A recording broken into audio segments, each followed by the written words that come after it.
Hey y'all, it's Kelsey. I just wanted to share with you instructions for the fabric face mask that I am going to be making in my studio for the foreseeable future. These fabric masks are what was recommended by Global Response Management for their medics and the asylum seekers down at the refugee camps on the border. So this first batch of masks I'm doing is going to be going to them, and then I'm hoping to also be distributing them among people that are at high risk for transferring the virus, especially here in New York City. So I'd encourage anyone that is watching, especially the fashion students and the home sewers, to join me in this effort. Make sure that you are healthy and your workspace is clean and germ-free. So I would highly suggest that if you have not been following the World Health Organization's guidelines for social distancing, washing your hands,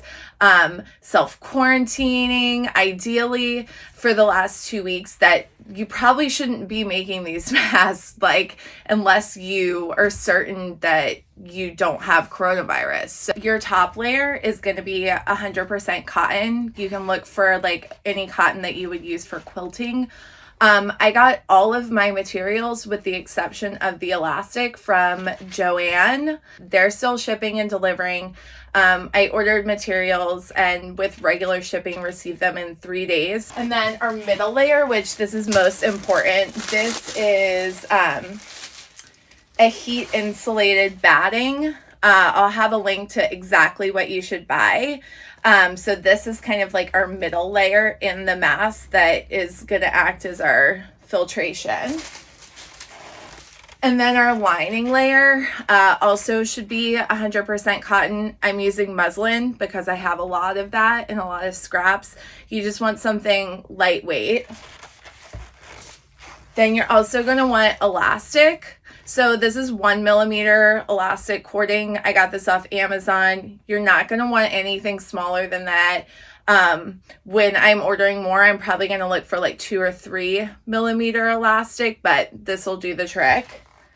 You're going to need scissors, you're going to need thread, you're going to need a sewing machine, and you're going to need your pattern piece. So I'm going to have this available as a PDF that you can print out, and we're just using this one pattern for all of it. The first thing we're going to do is we're going to cut all our fabric pieces. So you're going to want to assembly line this. You're going to want to cut as many pieces out at once as you can. So what you're going to do is you're going to print out your pattern piece. You're going to make sure that printed pattern piece has been printed accurately to scale. There's a 2-inch bar underneath. You want to measure that, make sure it is 2 inches, that your printer's not printing it at a bigger or smaller scale. You're going to cut out that pattern piece. That pattern piece has seam allowance on it. It has 1/4-inch seam allowance down the center front that's marked CF, and 1/4-inch seam allowance on the top and bottom, and 1-inch seam allowance on our ear sides. You're going to take that pattern piece, you're going to cut it out, you're going to lay it down on your fabric, and you're going to trace it off. We're doing this quick and we're doing it efficiently. Our seam allowance is going to remain exposed on the outside, but in order for our seams not to be fraying and running, I'm going to ask you to please cut your cotton fabrics on the bias. Yeah, so that's cutting on the bias. This is our lining fabric. I also would recommend that you're cutting your fabric on fold, so you're automatically getting your left side and your right side of the mask each time you cut. Step number 2 is we're going to sew together each of our layers down the center front. So once we have our 3 layers, we're going to sandwich them together.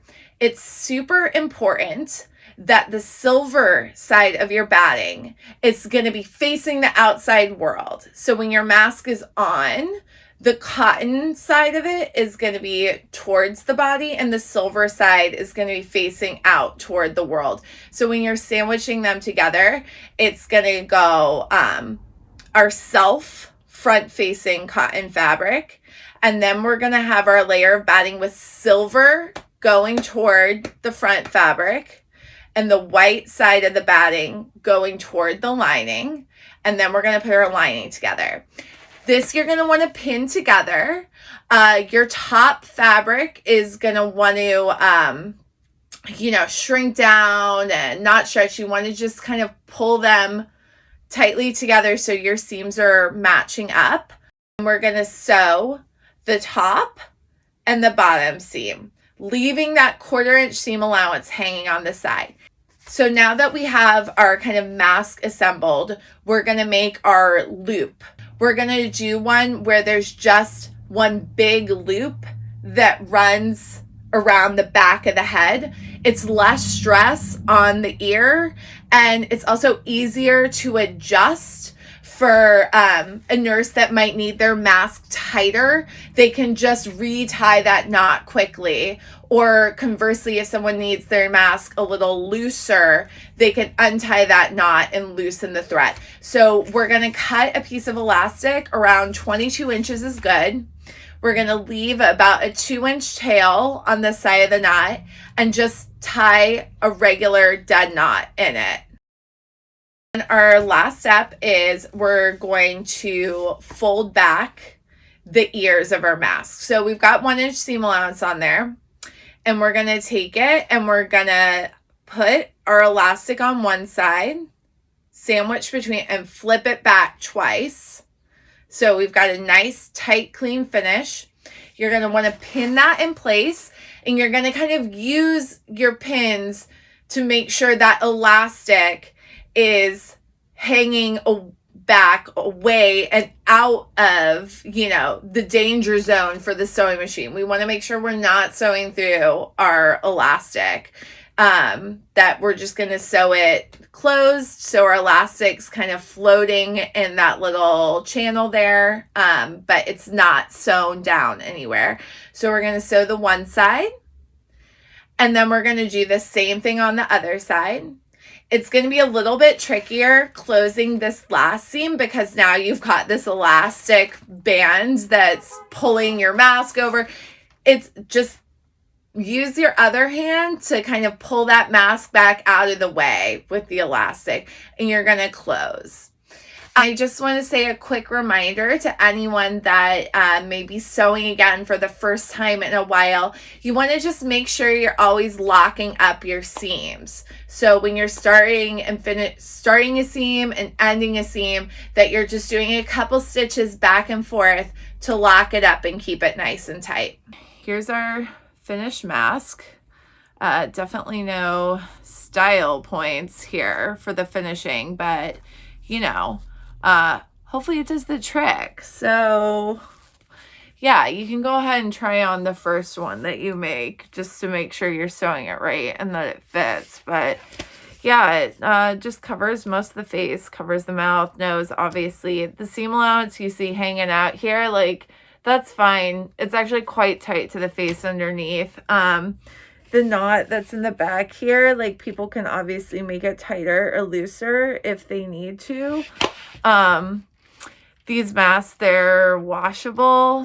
So yeah, anyone that can sew, please join me in making these. Hopefully they'll be helpful. The crazy part about stuff like this is we might not ever know what the impact of making all these fabric masks is, but if it stops a couple people from getting the virus, then that's a win. So yeah, just everyone keep doing your part and stay safe. Love y'all.